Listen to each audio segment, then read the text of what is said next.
नमस्कार, Saroj cooking world मराठीमध्ये आपलं स्वागत आहे। आज मी तुम्हाला 2 पदार्थ दाखवणार आहे। त्याच्यात एक डाळीचा प्रकार आहे। त्याच्यासाठी मी ही मुगाची डाळ घेतलेली आहे। हे वरण आमच्याकडे उपवासाला बनवतात। कोकणी पद्धतीचं हे वरण आहे। त्याच्यासाठी तुम्ही तूर डाळ सुद्धा घेऊ शकता किंवा दोन्ही मिक्स पण घेऊ शकता। पण मी इथे 1 वाटी मुगाची डाळ घेतलेली आहे। अर्धा तास भिजवून मी त्याला कुकरमध्ये घातलेली आहे। जेवढं डाळ आहे त्याच्यापेक्षा थोडंच पाणी घालायचं आहे आपल्याला। तर इथे मी 2 शिट्या करून घेणार आहे कुकरच्या। त्याच्यात घालण्यासाठी आपल्याला पाव वाटी ओला नारळ, चवीनुसार तिखट मिरची, 1 चमचा जिरे आणि अर्धा चमचा हळद असं हे आपल्याला वाटण करून घ्यायचं आहे। कुकरला 2 शिट्या काढून घेतल्यानंतर डाळ आपण अशी ढवळून घ्यायची आहे। डाळीला जास्त पाणी लागलं नाही कारण डाळ आपण आधी भिजवून घेतलेली आहे। आता हे जेवढं झालेलं आहे वाटण ना, एवढी छोटी असं हे बाउलभर ते आपण घालून घ्यायचं आहे आणि चांगलं ढवळून घ्यायचं आहे। गॅसवर आपण डाळ ठेवलेली आहे। तर तुम्हाला किती पातळ हवं आहे ना त्याच्याप्रमाणे तुम्ही पाणी घालू शकता। तर मी हे 1 वाटी मिक्सरच्या भांड्यातलं पाणी घालून घेतले। आणखीन तुम्हाला पातळ हवं असलं तर घालू शकता, कारण डाळ कधी कधी आपली डाळ थोडीच असते ना, मग खूप जर माणसं असली ना तर पुरवठे करण्यासाठी हे अशा प्रकारचं वरण करतात। तर आता चवीनुसार मीठ घातलेलं आहे आणि अगदी अर्धा चमच्यापेक्षा थोडं कमी हिंग घातलेले आहे। चांगली वरणाला उकळी आलेली आहे, तुम्ही बघू शकता। तरीसुद्धा आपण आता हे वरण थोडं वेळ रवीने घुसळून घेणार आहोत, जेणेकरून अगदी एकजीव होईल। तर हे असं वरण उपवासाला करतात, गणपतीत वगैरे, तेव्हा नैवेद्याला हे अशा प्रकारचं वरण करतात आमच्याकडे। त्याची रेसिपी मी शॉर्टवर पण शेअर केलेली आहे, पण मी आज हे माझं जेवण बनवलं ना म्हटलं तुमच्यासाठी शेअर करते। आणि 2 चमचे आपल्याला अगदी साजूक तुपाचे घालायचे आहेत। नुसत्या भाताबरोबर हे वरण अतिशय सुंदर लागतं आणि अप्रतिम चवीचं हे वरण लागतं। एकदा नक्की ट्राय करा। तुम्हाला जर आवडत असलं तर त्याच्यात तुम्ही लसूण वगैरे घालू शकता, पण हे उपवासाचं वरण आहे त्यामुळे मी याच्यात लसूण वगैरे वापरलेलं नाही। तर खूप छान प्रकारे बघू शकता आपलं वरण हे जाडसर असं तयार झालेलं आहे। एवढं हे भाताबरोबर आपल्याला छान वाटतं, जास्त पण जाड करू नये। आणि जरा आपण गॅस बंद केला ना का थोडं ते साकतं, म्हणजे जरा कमी होतं। तर आता वरण आपलं झालेलं आहे। वरून आपण आता भरपूर अशी चिरलेली कोथिंबीर घालून घ्यायची आणि वाटल्यास थोडंसं खोबरं घालायचं आहे ओलं। तर अतिशय चवीला सुंदर असं हे वरण लागतं। अगदी नुसतं मऊ भात आणि हे असं वरण लहान मुलांना तर अतिशय आवडेल। आणि जर कोण आजारी असलं, वयोवृद्ध आहेत, त्यांना हे असं वरण भात खायला दिलं तर अगदी पोटभरीचं होतं। तर मला तर हे खूप आवडतं, म्हणून मी आज हे बनवलं आहे। थोड्या वेळ आपण झाकून ठेवले, अगदी 2 मिनटं वाफ काढायचे। आपलं वरण गरमागरम भाताबरोबर खाण्यास तयार आहे। तर कशी वाटली याची रेसिपी नक्की ट्राय करा तुम्ही। आता मी दुसरा पदार्थ दाखवणार आहे। इथे समुद्र मेथीची भाजी। तर समुद्र मेथी मी ही वाळूतली घेतलेली आहे, कुठली पण घ्यायची नाही, तर वाळू लागलेलीच घ्यायची आहे। रेवदंडा अलिबागला या समुद्रकिनारी याच्या मोठ्या प्रमाणावर लागवड करतात। तर मला ही पालघर साईडची मिळालेली आहे। मी त्यांना विचारलं ही कुठली आहे, कारण ट्रेनच्या बाजूला सुद्धा लावतात भाजी तसली, म्हणून मी त्यांना आधी विचारलं। तर ती म्हणाली आमच्या पालघर साईडची ही भाजी आहे आणि खूप छान मिळाले। पावसाळ्यात सुद्धा ही भाजी खूप छान मिळाले मला। तर आधी मी या जुड्या प्रत्येक सिंगल घेऊन नळाखाली चांगल्या धुवून घेतल्यात आणि अशा प्रकारे मी कापून घेते।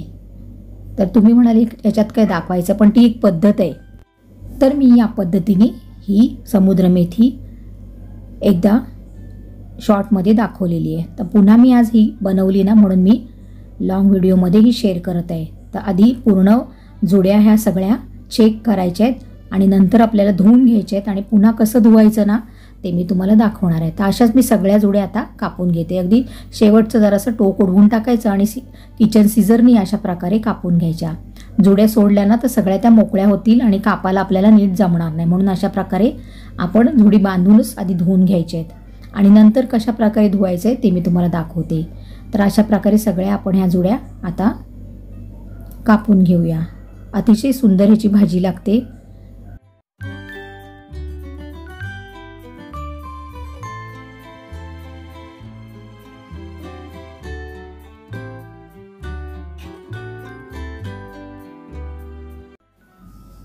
तर इथे तुम्ही बघू शकता मी सगळ्या जुड्या या पद्धतीने कापून घेतल्यात. आता ह्या जुड्या धुवायच्या कशा, ही भाजी धुवायची कशी, तर भरपूर असं ह्या पडग्यामध्ये पाणी घालून घ्यायचं आहे आणि आपल्याला ही भाजी अलगद अशी बोटांनी घोळवून घ्यायची आहे. घोळवून घेतलं की ते आपोआप वरची जी सालं असतात ना मेथीचे बीज फुटल्यावरची सालं राहतात ना पानांना, ती अशी निघतात. तर अशा प्रकारे आपण अलगद अशी फिरवून ही भाजी काढून घेतलेली आहे. ही जास्त चोळून वगैरे धुवायची नाही भाजी, मग ती खूप भरपूर प्रमाणात कडू लागते. तर मी अगदी बोटं घोळवून अशी या बाउलमध्ये ही भाजी धुवून घेतलेली. बघा अशी सालं सगळी निघतात आणि खाली तळाला जाऊन बसतात. तर आता आपण पुन्हा एकदा दुसऱ्यांदा तीच प्रक्रिया करणार आहोत. भरपूर असं पाणी घ्यायचं आणि पुन्हा एकदा ती भाजी या पद्धतीने घोळवून काढायची आहे. तर अशी भाजी धुतली ना का सगळी वाळू किंवा ती सालं असतात ना ती सगळी खाली जाऊन बसतात आणि स्वच्छ प्रकारे आपल्याला भाजी धुवून मिळते. जास्त पाण्याखाली वगैरे धरायची नाही. तर आता मी 2दा धुतली, कारण मी आधी 3-4 वेळा स्वच्छ धुवून घेतलेली आहे मेथी कापायच्या आधी. तर आपली सगळी मेथी आता घोळवून झालेली आहे. आता आपण काय करायचं आहे, त्याच्यात आपण बटाटा नाही घालणार, तर त्याच्यात मी ही कच्ची केळी घालणार आहेत. कारण कच्ची केळी बाजारात असतात, ही मला अशीच कोणीतरी भेट दिलेली आहेत. तर ती मी अशी भाज्यांमध्ये वापरते किंवा तळून वगैरे आम्ही जेवणात तसं वापर करतो. तर कच्ची केळी जास्त प्रमाणात आपण खात नाही, तर खाल्लेली खूप शरीरासाठी चांगली असतात. बटाट्याच्या ऐवजी हे केळं खाल्लेलं अतिशय उत्तम असतं. तर अशा प्रकारे मी केळ्याची सालं काढून घेतली आहेत. केळं आधी धुवून घेतलं आहे आणि मग त्याचे तुकडे करून घ्यायचे आहेत. नंतर केळं धुवायचं नाही कापल्यावर, कारण ते खूप बुळबुळीत असं होतं. त्यामुळे आधी केळं धुवून सालं काढून त्याला असंच आपण कापून घ्यायचं आहे आणि या भाजीमध्ये घालायचं आहे. अतिशय चवीला छान लागतं हे केळं. तर आता मी 2 केळी घेतलेली आहेत आणि माझ्या जुड्या ह्या 10-12 जवळजवळ जुड्या असतील मेथीच्या, त्यांना हे 2 केळी पुरेशी आहेत. तर मी आता ही सगळे सालं काढून केळ्याचे तुकडे करून घेतलेत. आता आपण भाजी करायला सुरुवात करूया. तर त्याच्यासाठी सगळं साहित्य मी काढलेलं आहे. आपली सगळी भाजीची तयारी झालेली आहे. आता एका कढईमध्ये मी तेल घालून घेते आणि भाजी इथे मी फोडणीला देते. तेल गरम झालेलं आहे. जिरं आणि मोहरी घातलेली आहे मी. ती चांगली तडतडल्यावर आपल्याला त्याच्यात काय करायचं आहे, तर त्याच्यात आपल्याला 4-5 लसणाच्या पाकळ्या सालं काढून ठेचून घ्यायच्या आहेत आणि 2-3 मिरच्यांचे तुकडे घालायचे आहेत. हिरवी मिरची आहे त्यामुळे मी कमीच टाकले आणि तुकडे पण मोठे ठेवलेले आहेत. कढीपत्त्याची पानं घालायची आहेत. पाव चमचा हिंग घालायचं आहे. 2 मध्यम आकाराचे कांदे असे चिरून घेतलेले आहेत, ते घालून घेतलेत तेलावर आणि ही चांगली फोडणी परतवून घ्यायची आपल्याला. कांदा आपल्याला थोडासा लालसर करून घ्यायचा आहे. एकदम लालसर नाही, साधारण असा कांदा मऊ झाला की आपल्याला काय करायचं आहे, आपल्याला त्याच्यातनं कापलेलं केळं घालून घ्यायचं आहे.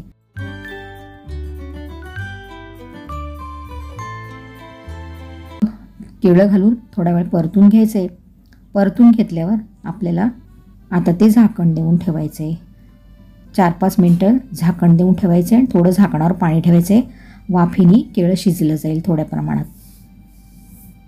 ते इथे 4-5 मिनटं झालेली आहेत. आपण झाकण काढून घेतलेलं आहे. पुन्हा एकदा हे कांदा आणि केळं ढवळून घ्यायचं आहे. गॅस आपल्याला मिडियमच ठेवायचा आहे. कुठेही भाजी करपू द्यायची नाही, कारण या भाजीत आपण पाणी घालणार नाही आहोत. नुसती वाफेवर आपल्याला ही भाजी करायची आहे.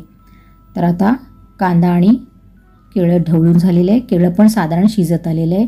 आता आपण ही मेथी घालायची आहे. ही मेथी अशी पसरवून घालायची आहेत, कारण एखादी काठी किंवा काय असं अजून ते बांधतात ना, त्याचे तुकडे वगैरे पण असतात ना त्याला लागलेले, ते धुतलं ना तरी मध्ये मध्ये आपल्याला भाजीत दिसतात.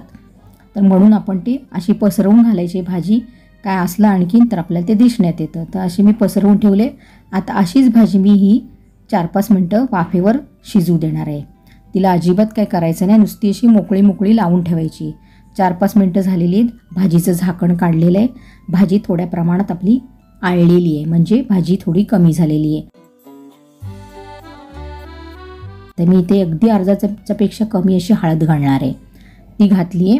आता आपल्याला काय करायचं आहे, अगदी अर्धा चमचा भाजल्या जिऱ्याची पावडर घालणार आहे मी. ही मी करून ठेवते पावडर, कारण काय काय भाज्यांमध्ये जिऱ्याची पावडर घातली का खूप चवीला छान लागतं. जिऱ्याची पावडर हळद लावून घेतल्यानंतर आपल्याला काय करायचं आहे, तर आपल्याला आता चवीनुसार ह्याच्यात मीठ घालायचं आहे. आपण आधी मीठ घातलेलं नाही आहे. आणि मग ओलं खोबरं घालायचं आहे आणि चांगल्या प्रकारे भाजी अशी परतवून घ्यायची. तुम्ही बघू शकता भाजी कुठेही करपलेली नाही किंवा खाली लागलेली नाही. अशीच आपल्याला वाफेवर ही भाजी शिजवून घ्यायची. थोडा वेळ परतून घ्यायची. आता बघू शकता आपलं केळं हे चांगल्या प्रकारे शिजलेलं आहे. थोड्या वेळ भाजी मी अशीच परतून घेतली. आता काय करायचे, आपल्याला थोडीशी आवडत असल्यास साखर घालून घ्यायची. त्यानी चव खूप छान लागते भाजीची. तर अशीच पुन्हा मी थोडा वेळ परतवलेली आहे भाजी. तर बघू शकता आपली भाजी आता ही खाण्यासाठी तयार झालेली आहे. ती 2 मिनटं आता भाजीला वाफ काढायची की आपली मेथीची भाजी खाण्यासाठी तयार. तर हे माझं आजचं जेवण मी तुमच्याकडे शेअर केलेलं आहे. रेसिपी कशी वाटली ते नक्की सांगा.